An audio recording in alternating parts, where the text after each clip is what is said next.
Now, the last and the most important schedule management planning process is the develop schedule, the process where the schedule baseline will be established.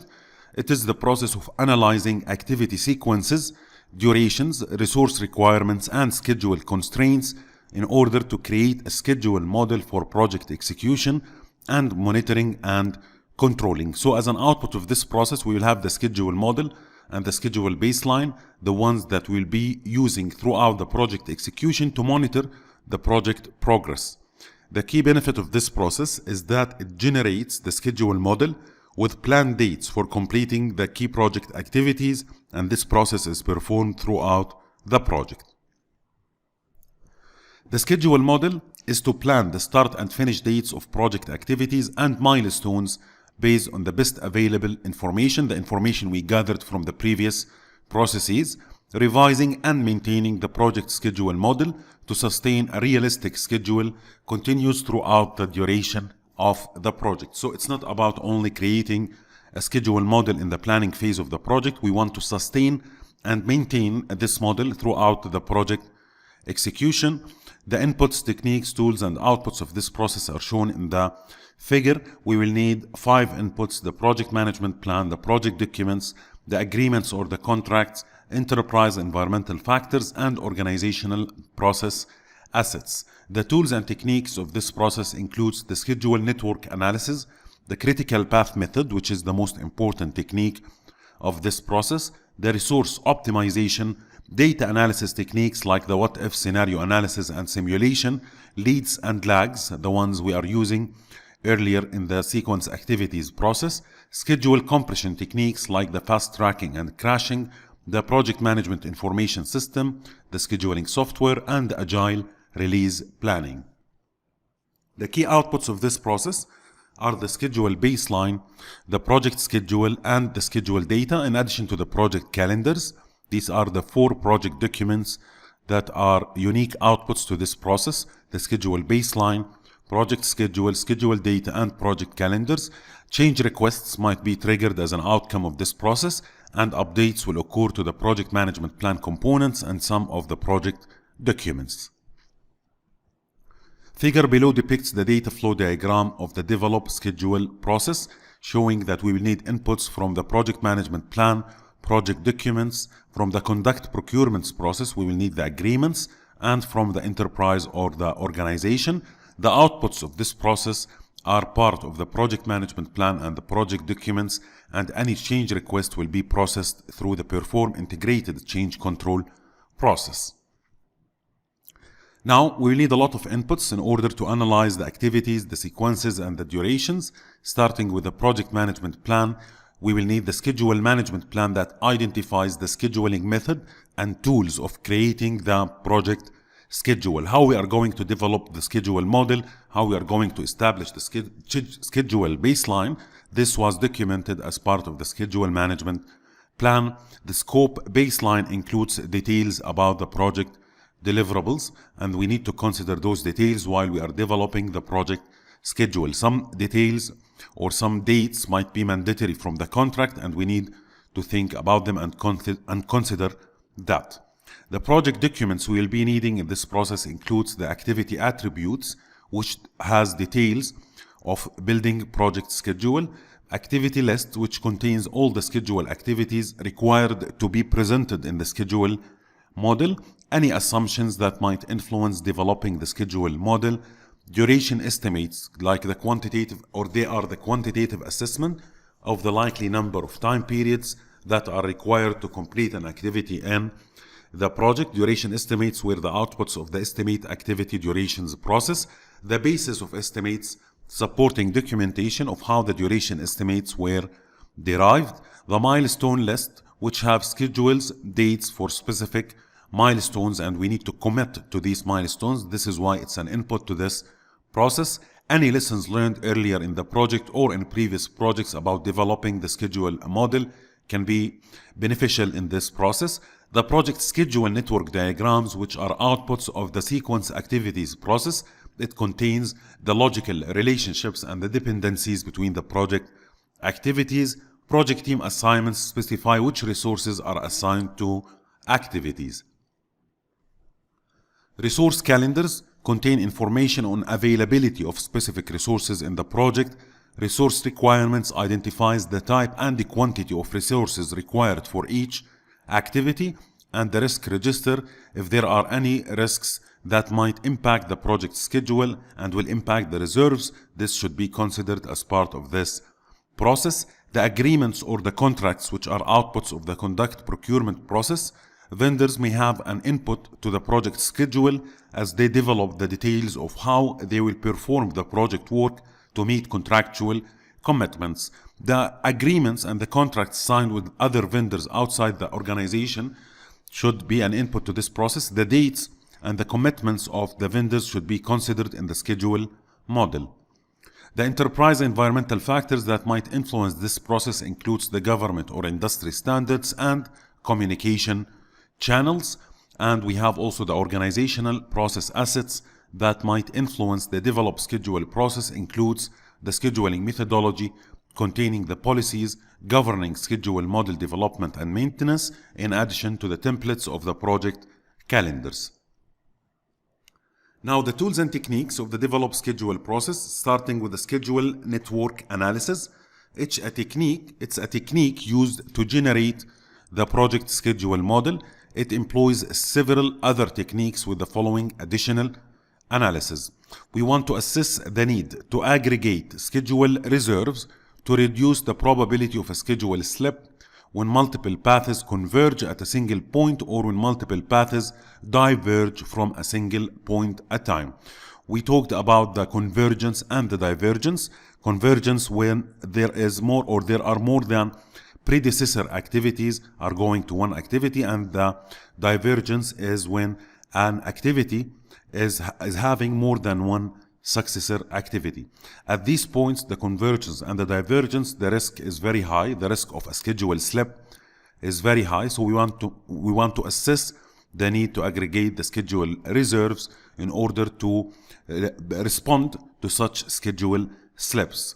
Review the network to see if the critical path have high risk activities or long lead items that's necessary to use the reserves for.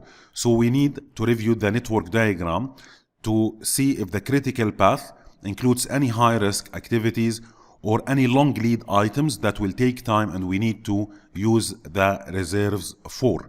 These are the additional analysis we will do in the schedule network analysis. The most important technique in this process is the critical path method. It's the most important in your practical experience as a project management practitioner. It's also the most important for the exam about developing the schedule. Critical path method is a technique that involves determining the longest duration path through the network diagram.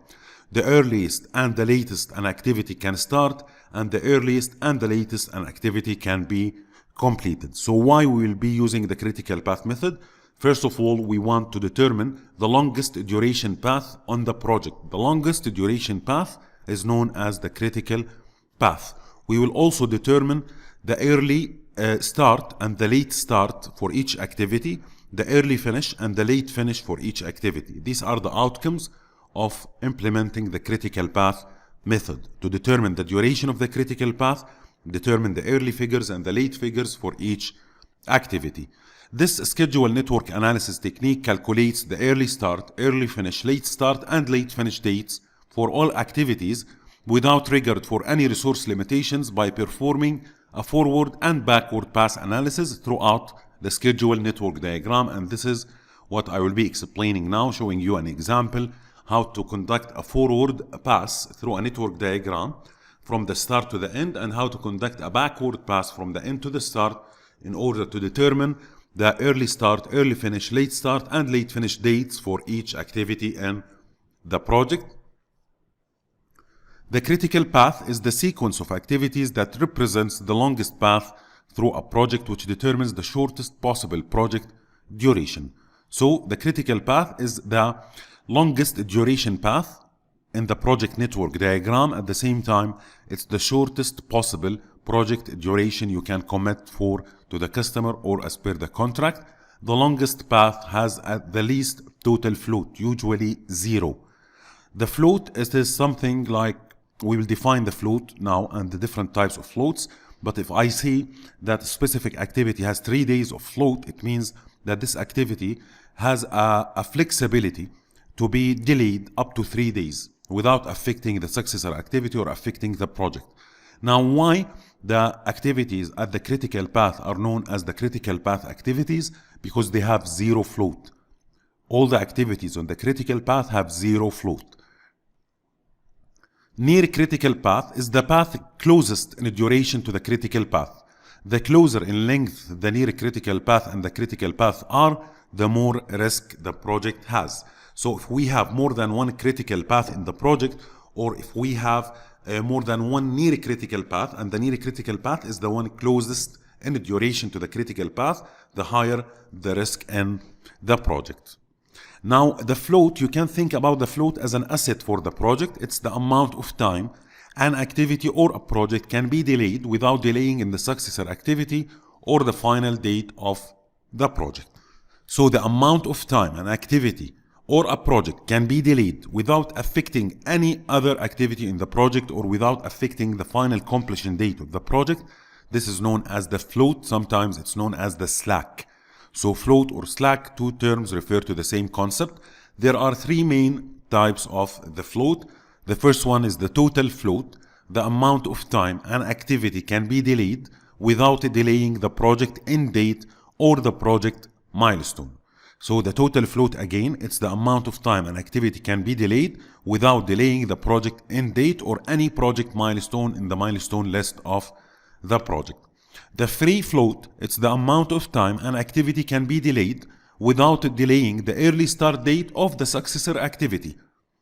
So if activity can be delayed up to 5 days without affecting the early start date of the successor activity, this is a free float. The project float is the amount of time a project can be delayed without delaying the externally project completion date required by the contract, customer, or management. So float is the amount of time that can be delayed without delaying any other factor in the project. There are three types: the total, free, and the project float. Keep in mind that activities on the critical path have zero float. Any delay in the critical path activities will lead to a negative float in the project, and a schedule model cannot be left with a negative float. Schedule compression techniques should occur in order to resolve this negative float. Now, this is the template we will be using for each activity on the network diagram and for the exam as well. Here is the activity name usually. On the left corner, the upper left corner, we have the early start. On the right corner, the upper right corner, we have the early finish. We have here the late start and we have here the late finish. Here is the activity name and usually the duration is here. Now, how to determine the float of an activity? It's the late start minus the early start, or it is the late finish minus the early finish. Okay, both formulas will give you the same figure. It's the late start. If here it's 9 days and here it's 6 days, 3 days is the float. Okay, and the difference here will be 3 days as well. Now, general notes about the critical path. The first activity in the diagram normally has an early start of 0. Okay, when we start conducting a forward pass, the first activity in the diagram will have an early start of 0. Project should never be left with a negative float. It should be compressed using the schedule compression techniques I will tell you about in this lecture. We will conduct 2 passes in the network diagram in order to determine the critical path and the early and late figures. A forward pass beginning to end through the network diagram is used to determine the early figures of the activities. In order to determine the early start and the early finish of each activity on the project, we will conduct a forward pass. We will conduct a backward pass, which is end to beginning, through the network diagram to determine the late figures of the activities, the late start and the late finish. Now, a step-by-step approach for the critical path method. The first step is to draw the network diagram as per the question sequence. Sometimes the network diagram will be given, sometimes it will be given in a table format, and sometimes it will be given in a textual format, which you need to convert to a network diagram. The second step, write the duration of each activity above the activity box, if it's in weeks or in days. Third step, determine all possible paths from the start to the end all possible paths from the start to the end should be determined. Then we will check the duration of each path. Like if you have 2 or 3 paths in the network diagram from the start to the end, we'll do the sum of the duration of each activity in each path, and the path with the longest duration is the critical path. It's okay to have more than one critical path. The second path in duration is the near critical path. Start the forward pass. In order to start the forward pass, the first activity early start is 0, and the first activity early finish equals the early start of this activity plus its duration. It's very important to understand this point. I know now it's hard to understand, but I will walk you now through an example and everything will be clear. Now, the activity early start equals its predecessor activity early finish, unless there is a path convergence. Okay, if there is a path convergence, we will select one of these numbers I will tell you about now in the example. Then perform a backward pass starting from the last activity. The last activity late finish equals to the project duration, and the last activity late start equals the late finish plus minus the duration of this activity. The activity late finish equals the successor activity late start unless there is a path divergence. Now let's see an example and see how we can apply those steps. Now here is an example. Your project includes the following dependencies. Activity 1 can start immediately and has an estimated duration of 3 weeks. Activity 2 can start after activity 1 is completed and has an estimated duration of 3 weeks. Activity 3 can start after activity 1 is completed and has an estimated duration of 6 weeks. Activity 4 can start after activity 2 is completed and has an estimated duration of 8 weeks. Activity 5 can start after activity 4 is completed and after activity 3 is completed and has an estimated duration of 4 weeks. This is how the question will look like in the exam. In some other situations, you might have the network diagram ready or you might have it in a table. Now the questions: what is the duration of the critical path? What is the float of activities 2 and 3? And if an issue happened in activity 3 and it will make the duration 10 weeks instead of 6 weeks, how will this affect the project? Here are examples of the questions you will see in the exam. So following the steps I just walked you through, the first step is to draw the network diagram. Now by drawing the network diagram, given the information in the question, you will have this network diagram. We have activity 2 can start after activity 1, activity 4 can start after activity 2, activity 5 can start after completion of activities 4 and 3. The duration of each activity is given in the question and I put the duration in above the activity box. After drawing the network diagram, we can determine the project critical path. This is relatively a simple network diagram. We have only 2 paths from the start to the end. The first one is start 1, 2, 4, 5 end, and the second one is start 1, 3, 5 end. Now the upper path, let's say the upper and the lower, the upper path has a duration of 3 plus 3, 6 plus 8, 14 plus 4, 18 weeks. The lower path has a duration of 3 plus 6, 9 plus 4, 13 weeks. So the upper path is the critical path. It's start 1, 2, 4, 5 end because it is the path with the longest duration. Any activity on the critical path has a 0 float. What does that mean? It means that the early start equals the late start and the early finish equals the late finish. These figures will be the same because the float is the formula is of the float is the late start minus the early start. So if the float is 0 because this activity is on the critical path, late start minus early start equals 0, and that means that both figures are the same. So we are done with the critical path. We identified the critical path duration, which is 18 weeks. The second step is to draw a forward pass. Now to draw a forward pass, you need to put a 0 here, okay? Because this is the first activity. As per the rules I just listed earlier, the first activity early start equals 0. The early finish equals 0 plus 3 weeks. So we have here 3. Now the early start of the successor equals the early finish of the predecessor. This is the rule. Unless there is a path convergence like this. We will see what we will do now. Okay. In case there is no path convergence, the early start of the successor equals the early finish of the predecessor. So you will just take the 3 here and put it here. 3 plus the duration equals 6. Take the 6, put it here. 6 plus 8 equals 14. 14, take it and put it here. 14 plus 4 equals 18 weeks.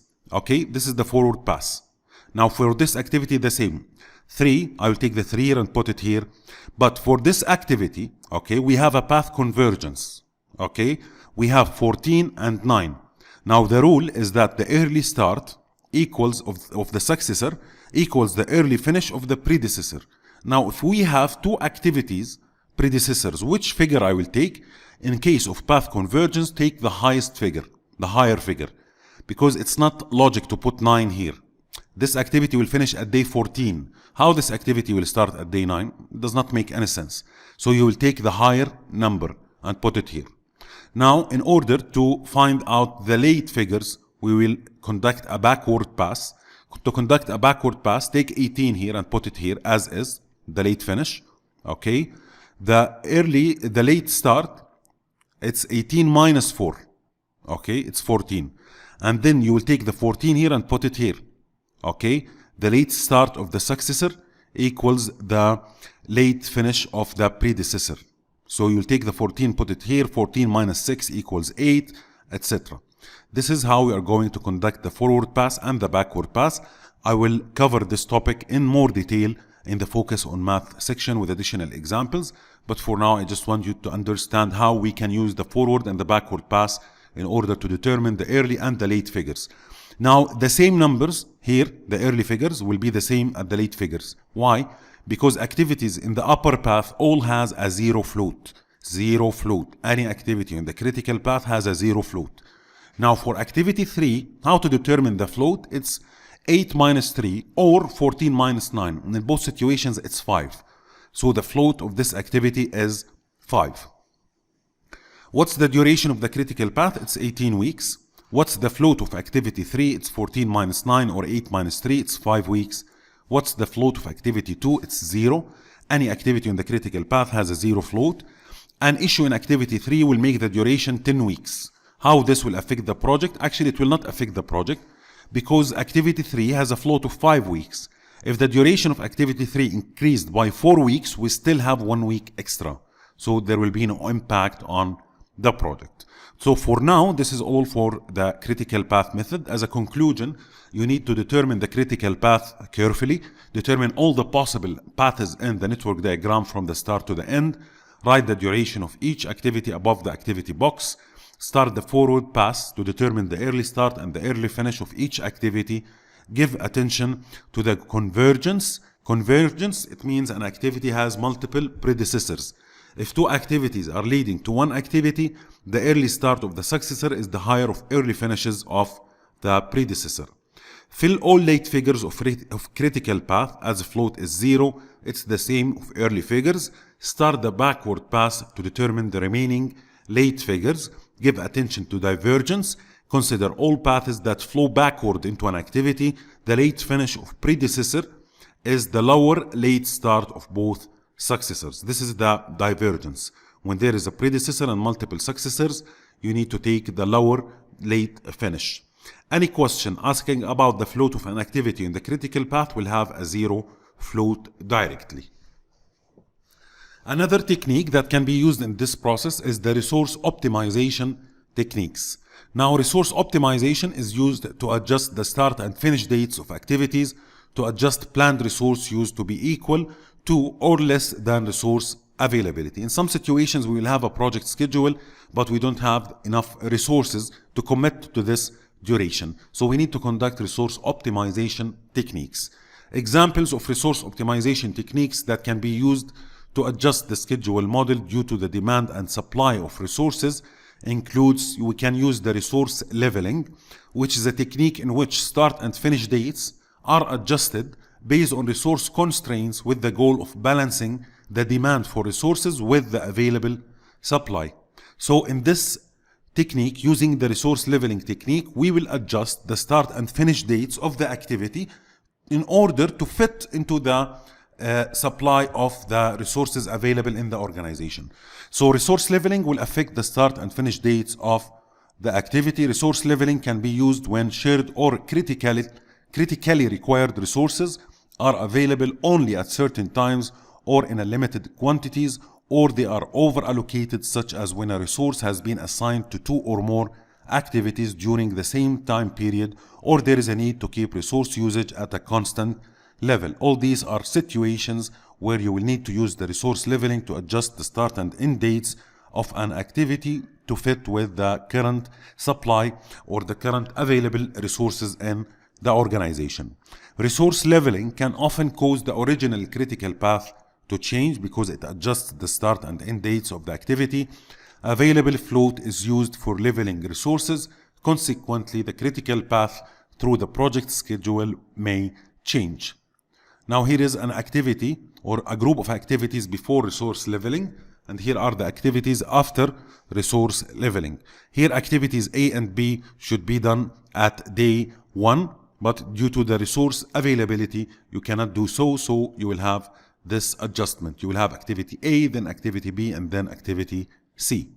The second resource optimization technique is the resource smoothing, a technique that adjusts the activities of a schedule model such that the requirements for resources on the project do not exceed certain predefined resource limits. So the resource smoothing will not affect usually the critical path or the start and end dates. In resource smoothing, as opposed to resource leveling, the project's critical path is not changed and the completion date may not be delayed. In other words, activities may only be delayed with their free and total float. So you can change in the activity start and finish date, but within the free and total float of each activity. Therefore, the start and end dates and the critical path will not be changed using the resource smoothing technique. Another technique in this process that is used in the Agile development approach is the Agile release planning. In Agile projects, this technique provides a high-level schedule that includes the frequency of releases and the number of iterations per release. Usually, Agile projects are being executed based on releases and iterations. The iteration is time boxed to usually 1 month, like 3 weeks to 5 or 6 weeks, and the release is a group of iterations that typically takes from 3 to 6 months. Here is an example of the Agile release planning. We have the release plan for iterations for example, 5 iterations. And for the iteration plan, the features we will be doing during the iteration is here, and each feature is decomposed into a group of tasks. So this is the Agile release planning. Some of the data analysis techniques that we can use while we are developing the schedule model includes the what-if scenario analysis, and this technique is important for the exam. It's the process of evaluating scenarios in order to predict their effect, positive or negative, on project objectives. This is an analysis of the question, simply, what if the situation represented by scenario X happens? This is the what-if scenario analysis. A schedule network analysis is performed using the schedule to compute the different scenarios, such as delaying a major component delivery, extending specific engineering durations, or introducing external factors such as a strike or a change in the permit process. So if you have more than one scenario and you want to investigate the impact of each scenario on the project schedule model, you can use the what-if scenario analysis. The outcome of this analysis can be used to assess the feasibility of the project schedule under different conditions and in preparing schedule reserves and response plans to address the impact of unexpected situations. Another technique will be the simulation, mainly the Monte Carlo simulation. Simulation models that combine the combined effects of individual project risks and other sources of uncertainty to evaluate their potential impact on achieving project objectives. So this is the simulation. Simulation will take into consideration the combined effects of individual project risks and see the impact of this uncertainty and risk on the project schedule. The most common simulation technique is the Monte Carlo analysis, in which risks and other sources of uncertainty are used to calculate possible schedule outcomes for the total project. Simulation involves calculating multiple work package durations with different sets of activity assumptions. If you have more than one scenario and you want a software to take multiple scenarios at the random okay, to check the impact on the project schedule, taking different assumptions each scenario. You can use the Monte Carlo simulation. It will consider different sets randomly of activity assumptions, constraints, risks, issues, or scenarios using probability distribution and other representations of uncertainty. The figure below shows a probability distribution for a project with the probability of achieving a certain target date, which is the project finish date. In this S-curve, which is an output of conducting the Monte Carlo simulation, there is 10% probability that the project will finish on or before the target date of May 13. So the target date is here, May 13. As per the S-curve, there is a probability of 10% just to finish in this area. 90% probability of completing the project by May 28, by here. It's 90% because 80 plus 10. So this is how the Monte Carlo simulation can be implemented on the project schedule network analysis to give you a probability of completing the project on a specific date, considering all risks and uncertainties in the project. Another tool here is the leads and lags. Leads and lags, I explained them earlier in the sequence activities process. They are refinements applied during network analysis to develop a viable schedule by adjusting the start time of the successor activities. Leads are used in limited circumstances to advance a successor activity with respect to the predecessor activity. Leads, it's the overlap between the predecessor and the successor. It means that when I say that activity B to activity A has a finish to start relationship with 5 days lead, it means that activity B, the successor, can start 5 days before activity B A is completed. Lags are the waiting times between the activities. It is used in limited circumstances where processes require a set period of time to elapse between the predecessor and successor without work or resource impact. If we want to insert a waiting time between two activities to adjust for the resource impact or resources available, we can use the lags. The Project Management Information System, or the PMIS, you cannot do all these calculations, the critical path, resource optimization, schedule compression, without the support of a scheduling software like the Project Management Information System or the PMIS. This will expedite the process of building a schedule model by generating start and finish dates based on the inputs of activities, network diagrams, resources, and activity durations. This cannot be done manually, and you need the support of a software.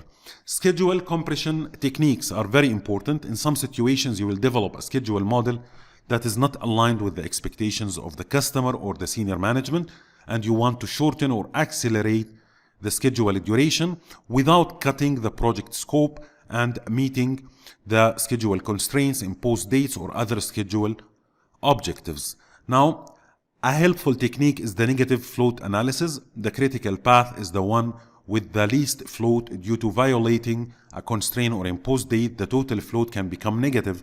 And as I mentioned earlier, we cannot leave the project with a negative float. So we have two techniques, two schedule compression techniques that can be used for this purpose. The first one is the crashing. Crashing is a technique used to shorten the schedule duration for the least incremental cost by adding resources.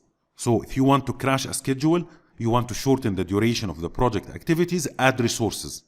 Examples of crashing include approving overtime for resources, bringing in additional resources, or paying to expedite delivery to activities on the critical path.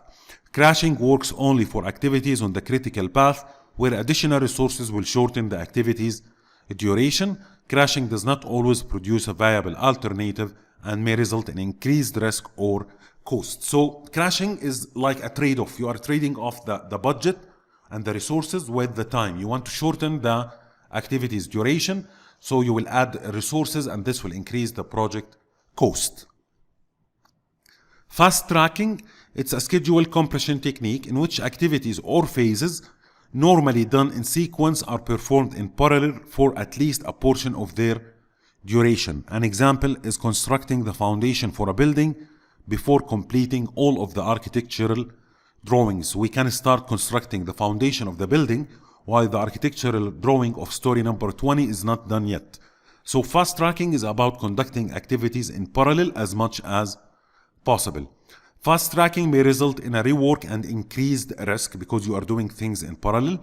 Fast tracking only works when activities can be overlapped to shorten the project duration on the critical path. Using leads in case of schedule acceleration usually increases coordination efforts between the activities concerned and increases quality risk. Fast tracking will increase the quality risk of the project, while crashing will increase the project resources and the project cost, but both are schedule compression techniques. So here is the normal schedule for 3 activities. If you fast track, you will conduct like at days 4 and 5, you will have an overlap with the second activity. At days 7 and 8, you will have overlap with the third activity. While in case of crashing, instead of having one resource, you will have 2 resources here, 2 resources here, 2 resources here. Fast tracking will increase the risk, crashing will increase the cost. Now the first output of the develop schedule process is the schedule baseline, the second performance baseline after we developed the scope baseline. The schedule baseline is the approved version of the schedule model that can be changed only through a formal change control procedure, and it is used as the basis for comparison to actual results. So throughout the project execution and monitoring, if we want to measure the progress or check the performance in terms of the project schedule and the project progress, you will refer back to the schedule baseline. It's accepted and approved by the appropriate stakeholders as the schedule baseline with baseline start dates and baseline finish dates. So the schedule baseline is a component of the project management plan that should be officially approved by the authorized stakeholders. During monitoring and controlling, the approved baseline dates are compared to the actual start and finish dates to determine if variances have occurred. The schedule baseline is a component of the project management plan. So our reference when comparing the actual results to the plan is the schedule baseline. The second output is the project schedule. It's an output of the schedule model that presents linked activities with planned dates, durations, milestones, and resources.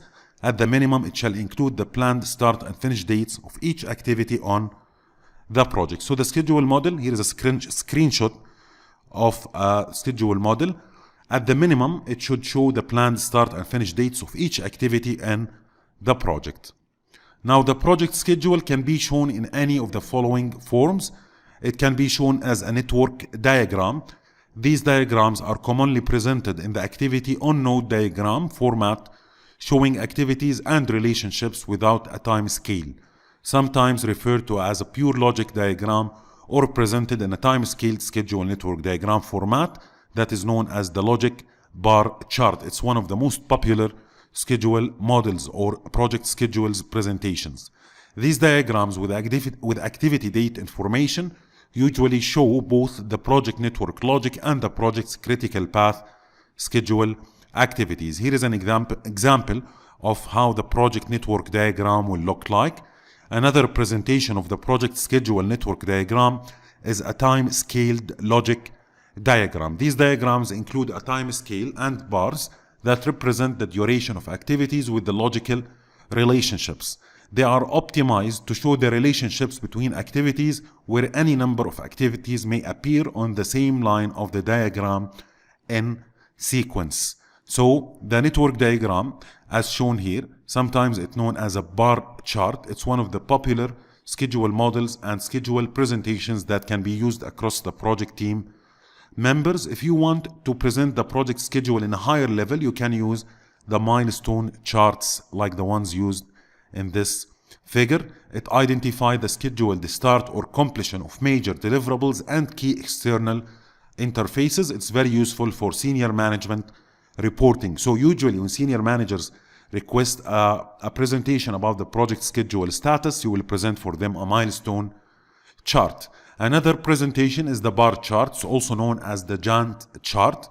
Bar charts represent schedule information where activities are listed on the vertical axis, dates are shown in the horizontal axis, and activity duration are shown as horizontal bars placed according to start and finish dates. Here are the project activities. Here is the unique identifier for each activity, and here are the bars showing the start and finish date, and this shaded area is the actual progress. Bar charts are relatively easy to read and commonly used in project management. Depending on the audience, float can be depicted or not. For control and management communications, the broader, more comprehensive summary activity is used between milestones or across multiple interdependent work packages, and it's displayed in bar chart reports. So we can present it in a schedule network diagram, in a milestone chart, or in a bar chart. Schedule data for the project schedule model is the collection of information for describing and controlling the schedule. The schedule data includes at a minimum the schedule milestones, schedule activities, activity attributes, and documentation of all identified assumptions and constraints. So the schedule data is all the attributes of the project schedule, activities, milestones, and documentation of the assumptions and constraints we assumed while we were developing the schedule model. The fourth output are the project calendars, and the project calendar simply identifies all the working dates and shifts that are available for the scheduled activities in the project. It distinguishes time periods in days or parts of days that are available to complete scheduled activities from time periods that are not available for work. A schedule model may require more than one project calendar to allow for different work periods for some activities to calculate the project schedule. So project calendar simply is a document that will show you the available working days in the project. Change requests might be outputs of this process. Modifications to the scope or schedule may result in change requests. Change requests are processed through the perform integrated change control process.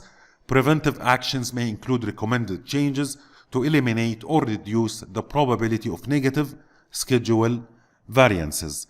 Another output are updates to some of the project management plan components, like the schedule management plan, which might be updated to reflect a way the schedule was developed, and the cost baseline might be updated in response to approved change requests. Some of the project documents that might be updated includes the activity attributes, updated to include any revised resource requirements. If new assumptions were made, we will add them to the assumption log. Duration estimates, dependencies, number, and availability of resources may change. Lessons learned register in case there are new lessons learned about developing the schedule model. Resource requirements. Resource leveling can have strong impact on the resource requirements of the scheduled activities. Resource leveling is one of the resource optimization techniques. And the risk register in case there are any new risks to be added to the risk register.